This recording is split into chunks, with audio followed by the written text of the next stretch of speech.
Je suis Carole Buatier, passionnée par la connaissance de soi, le monde de l'énergie, la neuroatypie, les apprentissages de la vie et la symbolique sous toutes ses formes. Ce sont de véritables guides au quotidien. Mon besoin de transmission et de contribution par la voix est devenu de plus en plus fort. C'est pour cela que Serenaya est née. Merci de soutenir le podcast en laissant un joli commentaire et en le partageant autour de vous. Belle écoute! Bienvenue dans Serenaya, le podcast de la connaissance de soi. Je vous souhaite à toutes et tous une excellente écoute.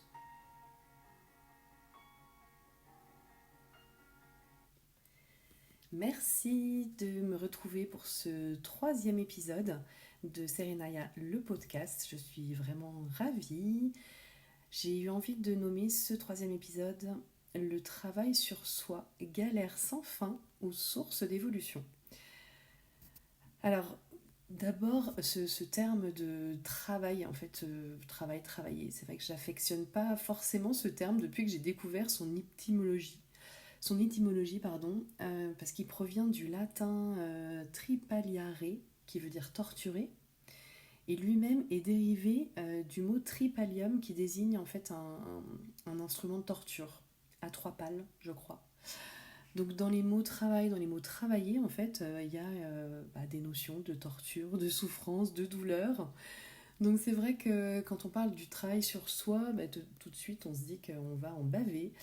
Ça va être vraiment pas un moment de plaisir. Alors évidemment on va développer ça dans l'épisode, hein. C'est bien évidemment pas toujours une source de plaisir, de plonger en fait dans son intériorité, dans son histoire, dans son mal-être, mais il y a également de magnifiques choses à découvrir, des vrais cadeaux, et c'est évidemment pas que de la galère. C'est comme l'image de l'oignon en fait, hein.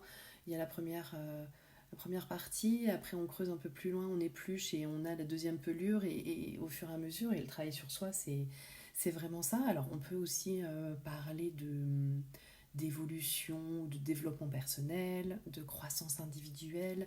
C'est vrai que ça s'inscrit dans une démarche encore plus large. Alors, pour vous parler un petit peu de moi, j'ai pas du tout baigné dans cet univers depuis petite, hein. C'est vraiment beaucoup plus tard, tardivement, que j'ai plongé dans ce domaine tellement passionnant de la connaissance de soi, hein, finalement. Euh, Ma maman s'intéressait beaucoup au bouddhisme. Vers ses 40 ans, elle a commencé à s'intéresser à beaucoup de choses, à lire des bouquins ésotériques. Je me souviens avoir vu des bouquins sur l'aura, sur le troisième œil, des lectures quand même assez spécifiques, hein. Et bon, au début, je comprenais pas du tout ce que je voyais, ça m'appelait pas du tout. Moi, j'étais dans ma petite vie, mon quotidien, où il se passait parfois des choses, mais je ne réfléchissais pas vraiment à mes ressentis, voilà, c'était pas du tout quelque chose qui m'intéressait. Et c'est vrai que au fur et à mesure que j'ai grandi, alors avant 30 ans, hein, du coup j'ai mis du temps quand même, bien 30 ans, pour me plonger vraiment pour la toute première fois dans un soin, en tout cas, qui m'a été fortement utile en 2006, à la suite d'une fausse couche, où j'ai complètement déraillé en fait. Mon corps s'est emballé, ma psyché, je ne répondais plus de rien. J'allais travailler avec la boule au ventre, c'était vraiment une torture. Tiens, ça rappelle quelque chose. Je me sentais vraiment pas bien, malgré une petite béquille médicamenteuse qu'on m'avait conseillée. Oui, ça agit chimiquement, donc ça fait du bien un temps, mais après on se rend compte que... Enfin, je vous parle vraiment personnellement, hein. Je me suis rendu compte que ça suffisait pas, en fait. Et là, j'ai commencé un petit peu à fouiner. Je voulais peut-être faire on m'avait parlé de séances de kinésiologie, la mémoire du corps. Je me dis, bon, il y a peut-être quand même quelque chose à explorer pour se sentir mieux, hein, quand on se sent plus bien, où qu'on soit, avec qui que ce soit, dans son corps, dans sa tête. C'est qu'il y a quand même quelque chose à aller creuser. J'ai découvert les soins énergétiques pour la première fois, le Reiki, l'aurathérapie, également un travail énergétique au niveau de l'harmonisation des émotions avec les fleurs. C'est pour ça que la florithérapie et moi, les élixirs floraux, c'est une grande histoire. Ça va bientôt faire 20 ans, du coup l'année prochaine, je réalise en le 10 ans. Alors, moi j'ai eu besoin de ce travail énergétique, en tout cas j'ai été attirée vers une praticienne qui exerçait ça. Évidemment, il y a eu toute l'anamnèse au début où on parle beaucoup, j'ai beaucoup pleuré. Donc elle a extirpé ce dont elle avait besoin pour m'aiguiller au mieux vers les bonnes fleurs et me faire un soin de nettoyage profond. Et je me souviens vraiment encore de l'odeur dans le cabinet, de sa présence, elle était tout en blanc, c'était assez magique en fait sur le coup. Enfin, je découvrais un environnement qui m'était complètement étranger. J'avais jamais fait si peut-être un massage de temps en temps, un soin dans un spa, mais vraiment j'étais pas du tout adepte. Et ça a été assez magique en fait. À la sortie, je me suis sentie comme vraiment libérée. Enfin, là, comme un petit miracle, alors que je voyais tout en noir et que c'était vraiment compliqué. Donc je me suis dit, mais il y a vraiment. Enfin, c'est pas magique non plus, ça va peut-être pas durer. Donc tout de suite, il y a le petit vélo dans la tête qui se dit est-ce qu'on mérite vraiment d'aller mieux, est-ce que ça va pas s'évaporer comme ça à la moindre contrariété. Et après, j'ai compris de toute façon qu'il fallait poursuivre ce travail justement, que ça me faisait du bien et que ça me permettait un petit échappatoire de me dire qu'il y avait une issue à mon mal-être. Alors, il y a un travail énergétique, moi c'est le premier que j'ai engagé, mais il y a également un travail d'abord thérapeutique avec la parole, hein, aller voir un psychothérapeute, un psychologue, même un psychiatre, un psychanalyste. Enfin, on peut être attiré par voilà, des professionnels différents, mais en tout cas autour de la parole. Il y a ce fameux travail énergétique où vraiment on parle, mais c'est pas la priorité du soin et de la séance. Il y a le travail également psycho-corporel où on associe justement les deux, la psyché et la libération par le corps. Il peut y avoir aussi plein d'autres techniques en fait avec la médecine traditionnelle chinoise, de la sophrologie. On peut aussi adhérer à bien d'autres pratiques si vous voulez qu'on développe lors d'un autre épisode, pourquoi pas. Si vous pouvez aussi me dire si vous avez envie qu'on parle d'un thème en particulier. Bon, après il faut que je puisse étayer le sujet. Et ça me fait penser à ce que me disait toujours ma formatrice au niveau du système nerveux. Franchement, je crois que si c'était à refaire, je commencerai en fait mon initiation à tout ça par ça. Parce que savoir comment on fonctionne au niveau hormonal, au niveau des cellules intérieures, c'est quand même un sacré cadeau qu'on peut se faire. Donc elle disait en fait que justement tous les professionnels du développement personnel, tous les mouvements en vogue parlaient de méditation. On en a déjà parlé lors du premier épisode, de sophrologie, de respiration, de breathwork, de plein de techniques comme ça corporelles pour s'apaiser, être moins stressé, se détendre. La seule chose, c'est que en fait, ça peut faire du bien même à quelqu'un de stressé, mais au long cours, c'est souvent pour entretenir en fait le bien-être qu'on fait ce genre de choses. Mais quand on est vraiment au fond du trou, c'est pas forcément ça qui va nous faire un bond de géant. Mais encore une fois, il y a plein d'exceptions et moi je vous parle vraiment de mon ressenti et de mon expérience également. C'est vrai que quand on a un système dérégulé, de toute façon, quoi qu'on met en place, c'est difficile de s'y tenir. Donc c'est vraiment un rééquilibrage à bien des égards, au niveau des étirements, au niveau du nerf vague, au niveau de la nourriture, du sommeil, de temps de repos, etc. Il y a tellement plein de choses, plein de piliers à mettre en place avant éventuellement de mettre en place une routine pour vraiment avoir une activité hebdomadaire par exemple pour se sentir mieux. Et par rapport à tout ça, c'est vrai que voilà, on en parlait avec mes amis et souvent c'est marrant, la première question qu'on me posait quand je parlais un petit peu de ce que je faisais, c'était est-ce que t'as pas peur de tomber sur des charlatans, est-ce que t'es pas inquiète quand tu vas voir ce genre de personnes, qu'elles t'envoient en gros un mauvais sort ou quelque chose. Alors c'était amusant parce qu'en fait à aucun moment je me suis posé la question. j'ai toujours fait confiance pour le coup. J'étais pas connectée à mon corps ni à mon intuition, mais il y avait quand même pour cette part de ma vie où je me suis complètement laissée dictée, en fait, guidée par mon intuition, par ma petite voix. Je vous en parlerai aussi voilà, ultérieurement par l'intermédiaire de mon splénique, hein, qui est mon autorité intérieure en design humain. Et là, j'étais complètement connectée à ça, cette petite voix intérieure qui me guidait vraiment systématiquement vers la bonne personne, vers le thérapeute ou la praticienne qui me permettait d'avancer dans ce que je voulais travailler, justement, même si j'aime pas ce terme. Et c'est vrai que j'étais toujours accompagnée au mieux. Alors après, bien évidemment, c'est pas miraculeux dans la seconde, comme je vous ai dit tout à l'heure. C'est souvent, en fait, comme voilà, la pelure d'oignon, hein. On va, on décortique, on ressent quelque chose, on travaille sur quelque chose, ça va mieux ou ça va pas mieux, ou on creuse un peu plus. Et ça peut entraîner en fait des moments de doute, des moments de culpabilité en se disant mais j'ai pas le droit finalement au bonheur, je vais jamais y arriver. On peut se dire ouais, mais laisse tomber, ça franchement c'est vraiment pas pour toi. On peut entendre des choses où on se dit ma mince, je veux que ça aille plus vite. C'est souvent ça, on veut un résultat immédiat. Donc en fait, il y a plein de petits signes qui font que ça va mieux malgré tout, mais qu'on n'entend pas forcément quand on est plongé dans un quotidien hyper intense. Alors que finalement, c'est plein de petits pas mis bout à bout, plein de petites choses, plein de petites connaissances aussi.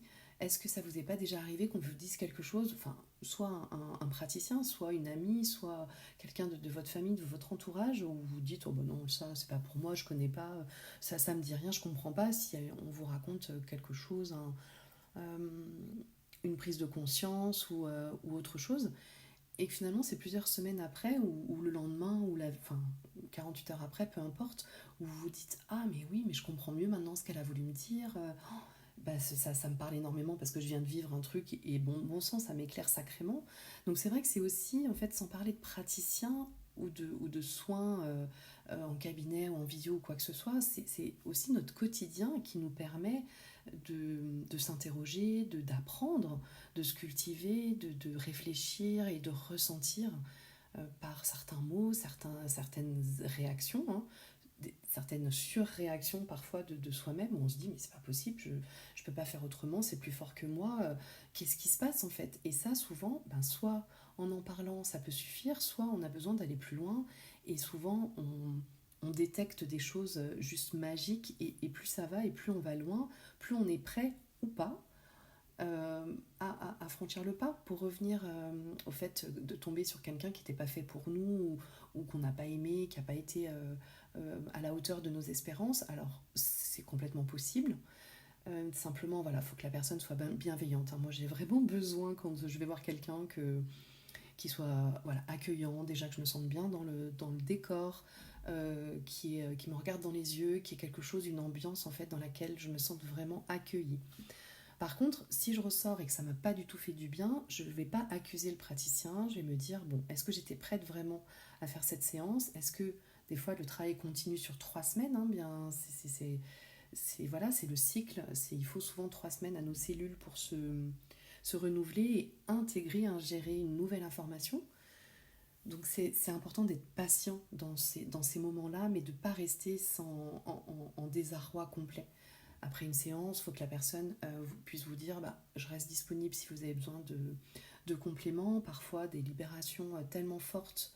Il y a des choses qui se passent en séance et parfois après, donc ça peut être des crises de guérison. Donc ça, c'est important d'en parler avec le thérapeute pour comprendre et pour se dire ok, c'est comme en breathwork, hein, quand on arrête de respirer et que tout d'un coup la suroxygénation donne des choses, quand même des ressentis hyper intenses. Moi j'ai vécu ça pour la première fois au mois de mai. Et si on n'est pas bien accompagné, on peut vite quand même partir en panique. Donc c'est important de se sentir en confiance, accompagné, que ce soit vraiment notre choix aussi pareil. Parce que quand on se fait pousser, alors parfois il y a notre entourage qui nous pousse et parfois on a besoin d'un petit coup de boost pour prendre rendez-vous ou pour faire juste quelque chose qui nous fait du bien. Mais souvent quand on ne l'a pas vraiment décidé au fond de nous et qu'on ne se sent pas prêt, l'issue en tout cas...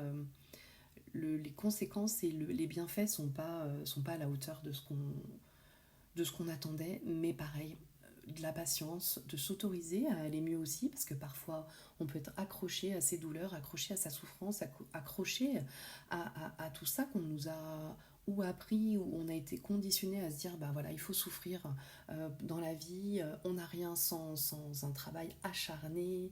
Euh, Ça, c'est aussi beaucoup de choses en fonction de nos valeurs, de nos enseignements, nos enseignants, nos éducateurs, les personnes qui nous ont entourés depuis notre naissance. Souvent, ils nous conditionnent par leurs propres valeurs, leurs propres pensées, et on les fait nôtres, en fait. Bon, je ne sais pas si ça se dit, mais en tout cas, on les intègre et on s'y associe, on s'identifie à tout ça et on se dit, bah, ça ne peut pas être autrement. C'est pour ça que ce travail intérieur, je trouve que c'est une formidable source d'évolution parce que c'est déjà se connecter à soi-même, à ce qu'on ressent et d'aller vers ce qui nous fait du bien.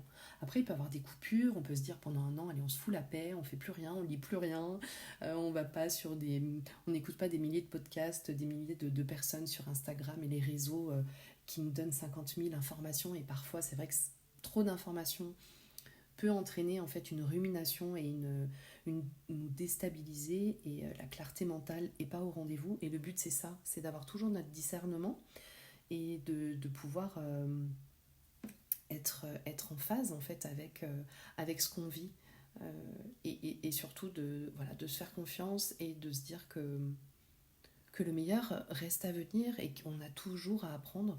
On est toujours dans ce chemin d'évolution, de découverte, d'apprentissage. C'est juste merveilleux quand on apprend encore des choses. Moi, je m'initie encore à des... Évidemment, parce que comme si j'en avais fait déjà 50 et que j'étais au bout de ma carrière d'enseignement, mais bien sûr que non, j'apprends tellement encore au quotidien, je découvre des gens vraiment formidables qui me font ouvrir encore des plans de conscience différents et qui apportent du sens à des choses et je me dis ouais c'était ça qui me manquait et en fait c'est ça, c'est que on se complète, on a envie d'exploiter tout ça et puis moi j'ai tendance à vouloir toujours aller vers autre chose et voilà, il faut aussi parfois juste se recentrer et écouter parfois le silence parce que parfois ça peut remplir tout ça mais parfois ça peut créer un grand vide et ce vide en fait notre corps, l'univers n'aime pas le vide et qu'on a tendance à le remplir tout de suite par autre chose et voilà, c'est là-dessus clairement qu'il faut que je bosse, que j'œuvre on va dire pour utiliser un autre terme que travailler et bosser. C'est vraiment voilà, un beau cadeau en tout cas qu'on peut se faire. C'est la fin de cet épisode. Merci beaucoup de m'avoir écouté. J'espère que vous avez pris du plaisir à découvrir tout ça. Et alors au début du soin, alors mais décidément, au début de l'enregistrement, j'ai tiré la carte de l'abondance de mon jeu, de mon oracle de Géraldine Prévost Gigant, l'oracle La magie de l'amour.